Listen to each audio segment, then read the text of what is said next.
नमस्कार, स्वागत है आपका। एफएम न्यूज देख रहे हैं आप और मैं हूं आपके साथ लता। बुलेटिन की शुरुआत करेंगे इस वक्त की बड़ी खबर के साथ। यूपी विधानसभा में चर्चा के बाद पारित किया गया अनुपूरक बजट। आपको बताएं 33,700 करोड़ का पहला अनुपूरक बजट पारित किया गया है, जिसमें सदन के अंदर बजट को ध्वनि मत से पारित किया गया। और आपको ये भी बताते चलें कि नई योजनाओं पर दरअसल बजट का बड़ा हिस्सा खर्च किया जाएगा। इसके अलावा सीएम योगी ने 1 ट्रिलियन का लक्ष्य हासिल करने की भी इस दौरान बात कही। तो बड़ी खबर आपको बता रहे हैं। जी हाँ, बजट में जो खास बातें रही, राष्ट्रीय ग्रामीण स्वास्थ्य मिशन के लिए 1004 करोड़ 40 लाख 60 हजार का बजट पास किया गया।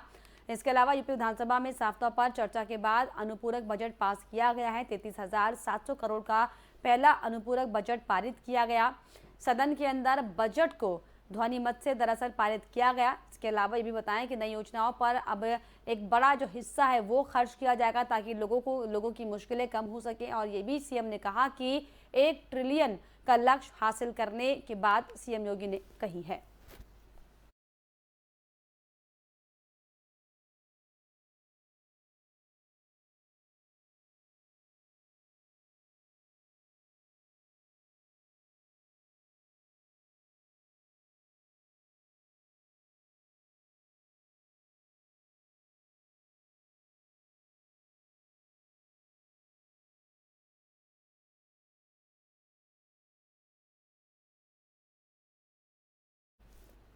कन्नौज पहुंचे अखिलेश यादव ने पूर्व शिक्षा मंत्री विजय बहादुर पाल के निधन पर उन्हें श्रद्धांजलि अर्पित की। इस दौरान अखिलेश यादव ने पूर्व शिक्षा मंत्री के निधन पर शोक जताया और कहा कि समाजवादी पार्टी ने एक नेता खो दिया है। इस दौरान अखिलेश यादव ने डिप्टी सीएम ब्रजेश पाठक के बयानों पर भी पलटवार करते हुए जमकर बीजेपी पर निशाना साधा।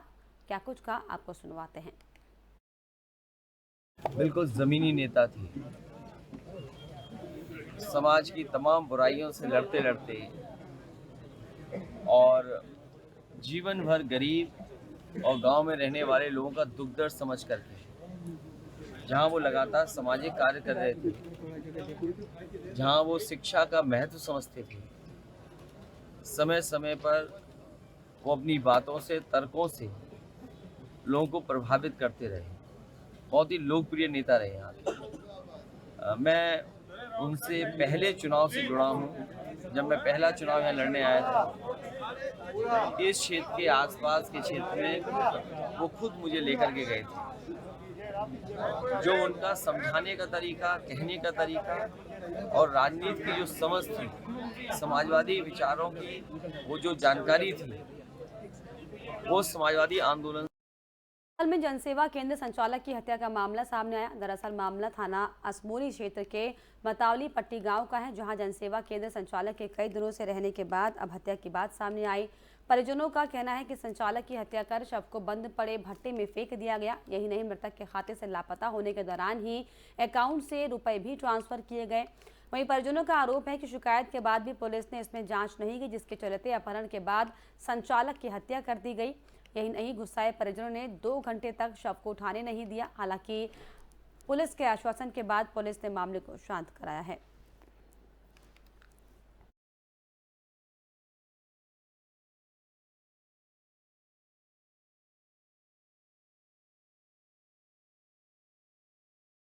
रायबरेली पुलिस अधीक्षक आलोक प्रियदर्शी ने शहर के कहारों के अड्डों से लेकर रेलवे स्टेशन तक पैदल गश्त की, जहां पर पैदल गश्त के दौरान पुलिस अधीक्षक आलोक प्रियदर्शी के साथ सीओ सिटी वंदना सिंह और शहर कोतवाल संजय त्यागी व सभी चौकी प्रभारी मौजूद रहे। हमारे संवाददाता सिराज अहमद ने पुलिस अधीक्षक आलोक प्रियदर्शी से खास बातचीत की है।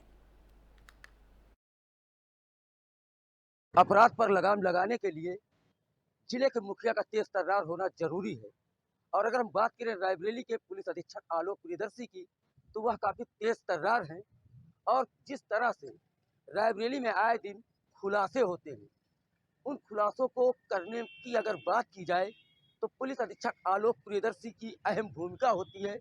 क्योंकि जिस तरह से अधिकारियों को निर्देश देते हैं, हिदायत देते हैं, अगर घटना का खुलासा नहीं होता तो अधिकारियों पर कार्रवाई भी करते हैं।